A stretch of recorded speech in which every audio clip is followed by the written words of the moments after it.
Hello అండి, నమస్తే. Welcome to Bapatla రుచులు. ఈరోజు వీడియోలో మంచి ఫ్లేవర్ తోటి రెస్టారెంట్ స్టైల్లో టేస్టీగా జీరా రైస్ని ఎలా చేసుకోవచ్చో చూద్దామండి. చాలా సింపుల్గా చేసేసుకోవచ్చు. దీని కాంబినేషన్లో చికెన్ కర్రీ అయినా లేదంటే ఏదైనా మసాలా కర్రీ ఏదైనా కానీ చాలా బాగుంటుందండి. నేనైతే పన్నీర్ కర్రీ చేసుకున్నాను.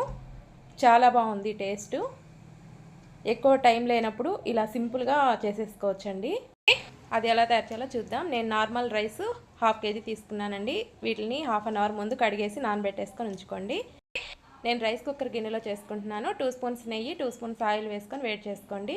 తర్వాత 2 బిర్యానీ ఆకులు, 1 అనాస పువ్వు, చెక్క, లవంగాలు 2 చొప్పున వేసుకోండి. 2 స్పూన్స్ జీలకర్ర కూడా వేసుకొని వీటిని బాగా కొంచెం ఫ్రై చేసుకోండి.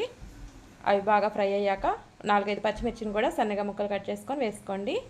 తర్వాత కొంచెం కరివేపాకు కూడా వేసుకొని వీటిని ఒక 5 మినిట్స్ పాటు లో ఫ్లేమ్లో ఫ్రై చేసుకోండి. తర్వాత అవి ఫ్రై అయిపోయాక నానబెట్టుకున్న రైస్ కూడా ఉన్నాయి కదా, ఆ రైస్ని కూడా వేసేసుకొని మొత్తాన్ని కలిసేలాగా ఒకసారి అలా కలిపేసుకోండి.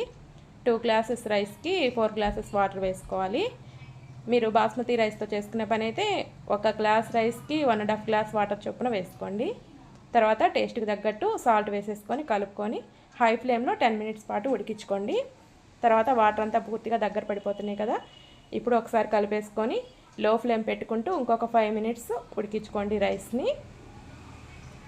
5 మినిట్స్ తర్వాత మూత తీసి చూసుకోండి. రైస్ బాగా ఉడికిపోయి బాగా పొడి పొడిగా ఉంది. పైన కొంచెం కొత్తిమీర వేసేసుకొని ఇంకా ఒకసారి మొత్తాన్ని కలుపుకొని సర్వ్ చేసుకోవటమేనండి. ఒక 2 మినిట్స్ ఆగి సర్వ్ చేసుకోండి, వెంటనే కాకుండా. ఇంతేనండి, ఎంతో టేస్టీగా చాలా బాగుంటుంది. చాలా సింపుల్గా చేసేసుకోవచ్చు. మసాలా కర్రీలోకి సూపర్గా ఉంటుంది జీరా రైసు. ఎక్కువ టైం లేనప్పుడు ఏదైనా క్విక్గా చేసుకోవాలనుకుంటే ఈ రైస్ బెటర్ అండి. ఒకసారి ఈ విధంగా ట్రై చేసి చూడండి. వీడియో కనుక నచ్చితే ఒక లైక్ చేయండి. మన ఛానల్ ఏమన్నా కొత్తగా చూస్తుంటే సబ్స్క్రైబ్ చేసుకోండి. Thanks for watching.